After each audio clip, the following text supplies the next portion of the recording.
Hey guys, welcome to Snowbreak Containment Zone. So I already pulled for Fenny Pureheart.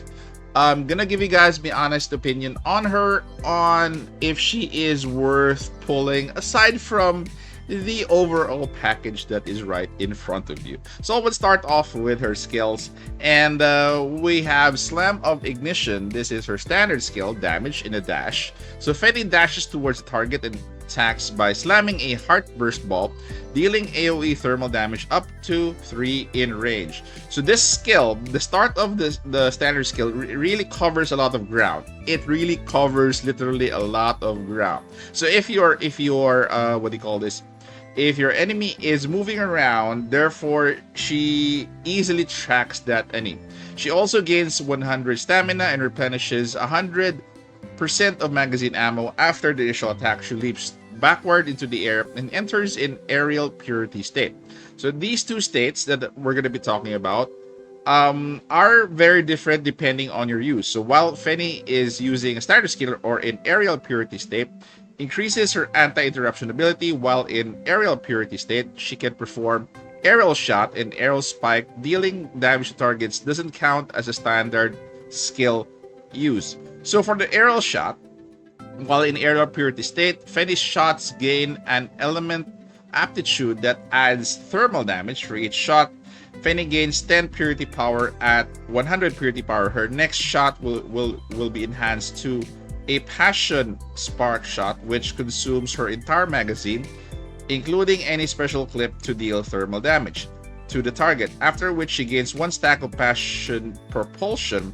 At 100 purity power, Fenny gains Feeding the Flames Act when using Slam of Ignition, consumes 100 purity power to increase its final damage that time by 50%. This effect is removed after landing on the ground or using standard skill. So basically, she can do this repetitively without landing in the ground. You could attack with both aerial shot and aerial spike, not even touching the floor. So aerial spike, while in aerial purity state, Fenny can throw a heart burst ball at the air, dealing thermal damage up to 5 in range. While in aerial purity state, dodging can consume twice the usual stamina to perform aerial dodge. Fenny does the dodge in designation direction and replenishes 100% of magazine ammo, in which she remains in aerial purity state. Fenny does not automatically cover stamina while in aerial purity state. If Fenny remains idle too long while in aerial purity state, she will fall to the ground and exit the state. So it's important that you chain these standard skill and attacks together so that she doesn't land on the ground. Her skill, this skill basically scales on all of her attack. So Slam of Ignition, Aerial Shot Aptitude, Passion, Spark Shot damage, and Aerial Spike damage all scale on attack. As for her neural skills for the skill, Slam of Ignition inflicts the main target with Passion's Burn, takes 10% of Fenny's attack as thermal damage every 0.5 seconds for 5 seconds. So this is basically kind of an add-on in terms of damage. It trickle down. And Feeding the Flames decreases final damage taken by Fenny during the Slam of Ignition dash by 50%. Next up is going to be her support and damage. Cooldown is 15 seconds, energy cost is 15. Ambush support, Fenny takes the field and crashes into the target, dealing thermal damage up to 5 targets. This is kind of similar to your standard skill, but for the support skill, and replenishes 100% of her armor, then leaps backwards into the air and enters aerial purity state. So basically kind of the same. Impact radiance of AoE is 600 of Fenny's attack plus 142. Increase AoE impact of radiance by 50%, and impact of radiance will knock all targets hit into the air. As for her ultimate, so this one has a cooldown of 5 seconds, energy cost is 0. When Passion Propulsion reaches 3 stacks, which you usually stack when you use your standard skill, Fenny can use the ultimate skill. Fenny pushes her physical limits as she stacks in front of a heart burst ball, knocking up to 5 targets into the air and dealing AoE thermal damage. If Fenny's U energy is 50 or greater, the ball is enhanced up to a Mega Heartburst Ball that consumes all your energy, knocking up to 5 targets to the air. The massive AoE thermal damage. Mega Heartburst.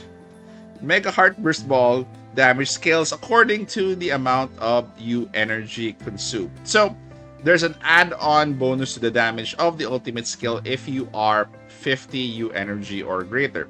This also scales on her attack skill. So when in aerial purity state, increase final damage of ultimate skill by 20%. So if you do the ultimate while in the air, there's an additional 20% damage. Decrease the U energy minimum to the enhanced Heartburst Ball to a Mega Heartburst Ball to 40, which is actually nice. So from 50, it lowers down to 40 for the additional damage for the ultimate skill. Then for your Deus alignment, Zun's Zenith, if equipped with a thermal weapon, Fenny uses standard skill or support skill, increases her skill damage by 32% for 5 seconds. For each 100 alignment index, increase her attack by an extra 5%.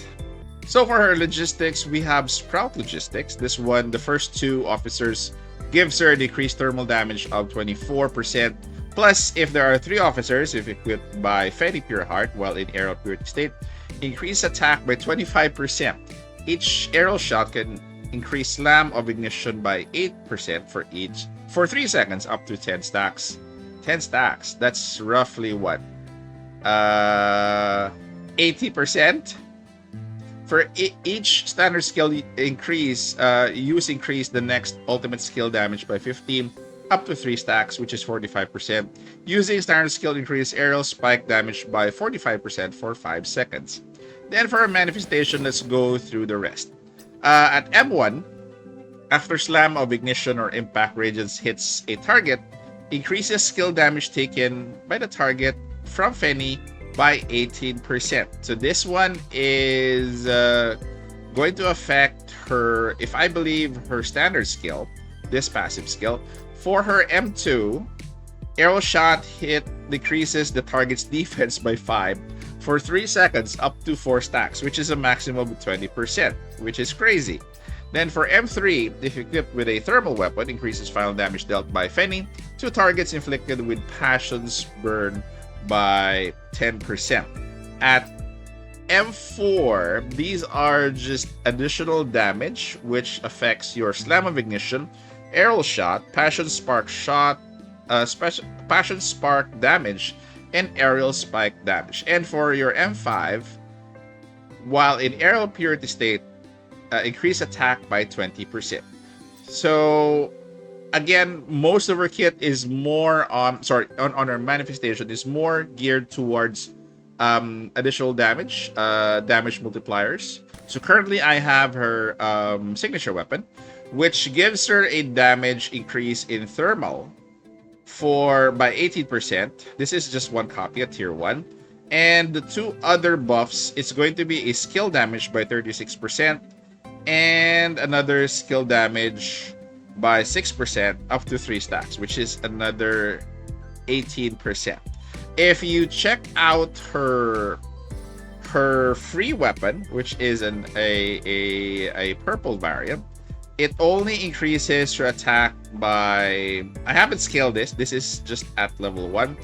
She only has attack and thermal damage here, no skill damage. So attack by 21, this is for 1 copy, and thermal damage is by 3% up to 5 stacks.